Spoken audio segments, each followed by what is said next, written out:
When President John Adams moved into the White House of the newly built capital city of Washington, D.C., it was unthinkable that the capital itself would be in flames 14 years later. Surprisingly, with the American capital in the hands of British military forces, the government did not fall, nor did the U.S. surrender as would have been expected. This was one event in a very odd war, a war that did not need to happen, a war that settled very little, the War of 1812. In 1806, the British fleet had a nasty practice of stopping American merchant ships and seizing sailors that they thought had British citizenship or had deserted from the British Navy. This action, called impressment, outraged many Americans and was one of the factors that formed the basis for a war hawk movement within the U.S. government, one that urged the U.S. to take up arms against the British. President Jefferson, however, tried to maintain neutrality with France and Britain through the remaining 3 years of his leadership. He attempted negotiations and signed treaties that had no effect. The impressment issue came to a head in May 1811 when a British frigate seized a native-born American. From that point on, there was no turning away from war.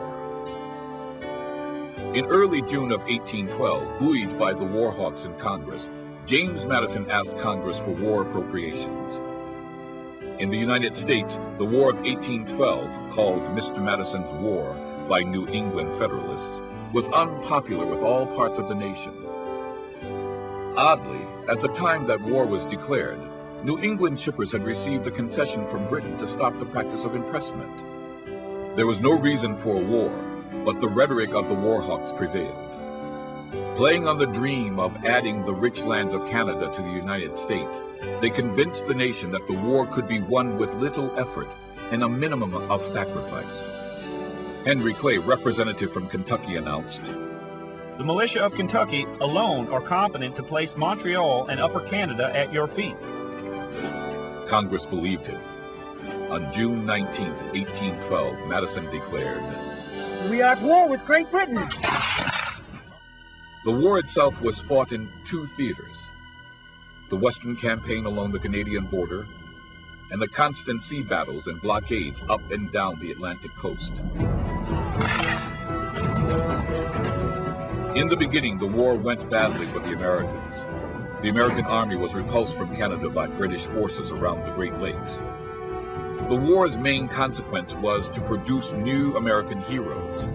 General William Harrison successfully defended Fort Meigs, where he encountered his old nemesis, the Shawnee warrior Tecumseh. In a bloody naval battle on Lake Erie, Commodore Perry met the British at Put-in-Bay, defeating them decisively. After the battle, Commodore Perry sent his immortal message to Madison. "We have met the enemy, and they are ours." In 1813, at the Battle of the Thames, Harrison once more met Tecumseh and British forces. This time, Tecumseh was killed and the British invasion of the U.S. turned aside. With the Shawnee chief's death, the alliance between U.S. Indians and the British was broken forever. In another strange twist in this odd war, as peace negotiations got underway at Ghent in Belgium, a 5,000-man force of British troops, hardened veterans from the Napoleonic Wars, landed on the shores of Maryland. The Americans were so caught off guard that a 6,000-man force under the command of General William Winder was routed at Bladensburg on the outskirts of Washington, D.C. President Madison and Secretary of State James Monroe watched from an adjacent hill.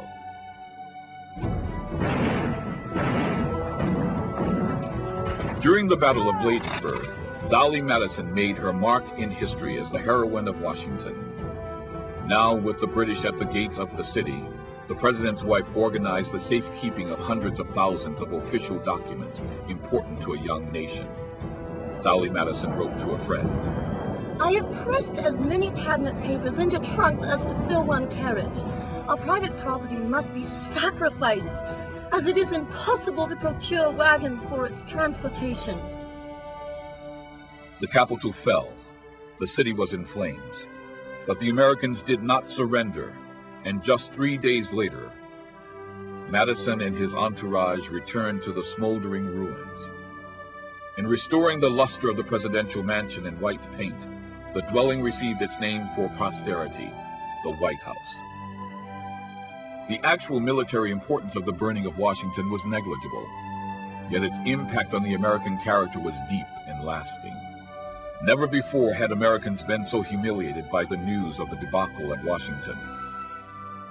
It gave rise to a national allegiance much the same as the disasters at Pearl Harbor and the terrorist attack of 9/11 would later.